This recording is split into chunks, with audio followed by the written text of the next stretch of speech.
You wake up to a notification that does not belong to any app, any carrier, any operating system, and it is already trending worldwide before you even understand the words on the screen.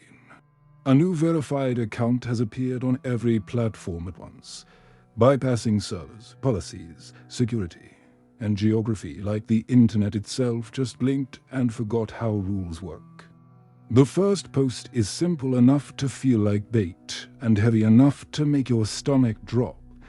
God is one of us. Not as metaphor, not as sermon, not as a warm quote pasted over a sunset, but as a literal claim that starts bending reality around it.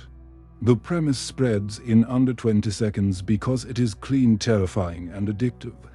An ordinary human being is living among everyone right now, and that person is God stripped down into a body. That can bruise, starve, panic, and die with no proof except the impossible way the message arrived. And the impossible way it refuses to vanish. Governments react like governments do when something threatens control. They announce investigations, create task forces, quietly move resources. Tech companies react like tech companies do. They try to claim the account, ban it, buy it, copy it, and every attempt fails as if the concept of ownership cannot touch whatever is happening. Religious leaders split instantly, because a God who can get tired is a God who can be misunderstood, and misunderstanding is a threat to every system built on certainty. Everyone else reacts with the oldest human instinct, wearing a modern mask, hunting for a face. The first turn is playful at first, like a global scavenger hunt, because people cannot tolerate a mystery that might be standing next to them in a grocery line. Cameras multiply. Facial recognition gets unleashed. Every crowd becomes a net. Every stranger becomes a suspect. The world invents a new pastime overnight, God spotting.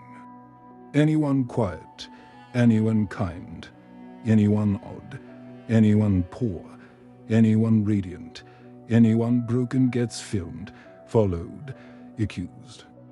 And the search ruins lives because the desire for the divine becomes permission to harm the human. Then the second turn lands colder. The account posts again. Not prophecies or commandments, but observations so intimate they feel like someone gently lifting the lid off private thoughts.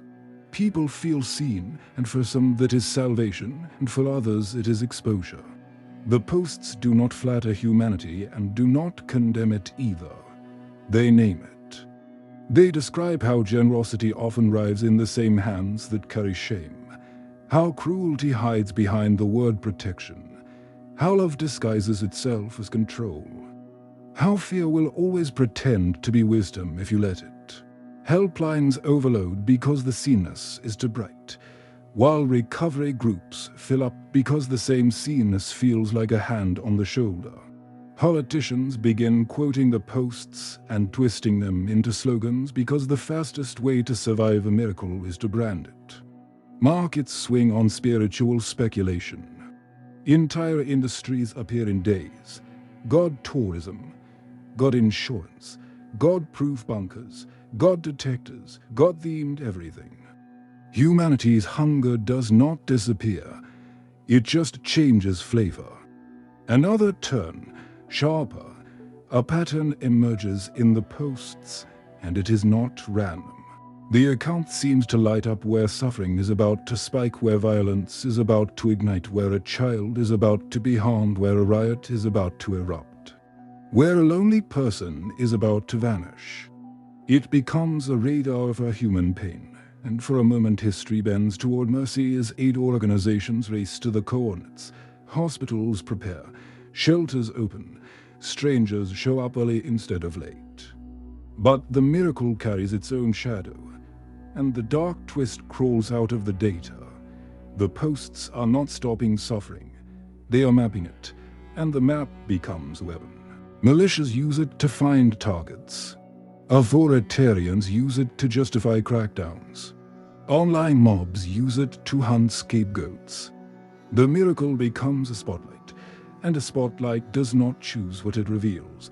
It only makes everything brighter, including the ugliness people were hiding from themselves. The next turn tightens the loop. The world demands proof, and proof arrives in the most unsettling form because it is not ocean splitting or statues moving. It is probability collapsing round one unknown person moving through the world like an unmarked current. Impossible near misses cluster. Lost children are found by accident. A chain reaction of tiny choices prevents a tragedy that should have happened. A disease shifts into remission without explanation.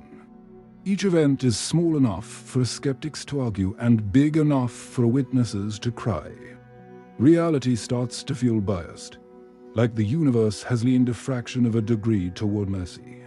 And that fraction is enough to break nations. Then the next turn hits like a siren.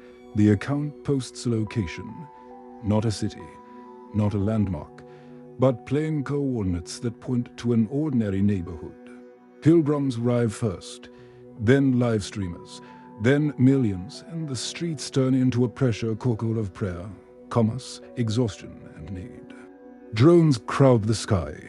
Emergency vehicles cannot get through. People chant without agreeing what they are begging for. Someone builds a stage. Someone sells wristbands. Someone runs ads on the apocalypse.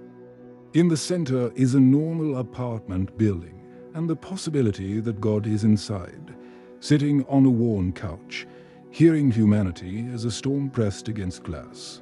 Another turn, merciless.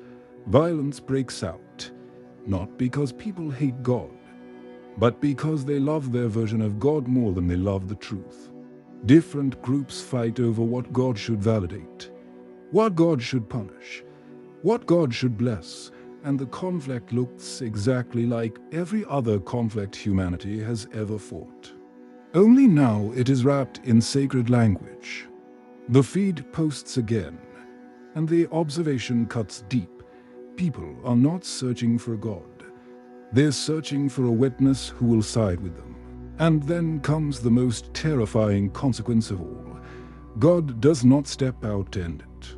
No thunder, no irresistible force. The building stays quiet. The crowd grows louder. The posts continue, and they begin to feel less like decorations and more like questions, as if the mind behind them is learning in real time. A new fear spreads through the planet. This God, inside a human body, might not be omnipotent the way everyone assumed. This God might not be here to fix the world with a snap. This God might be here to experience it, to be limited, to be vulnerable, to be forced into the same moral fog everyone else walks through. The next turn is existential.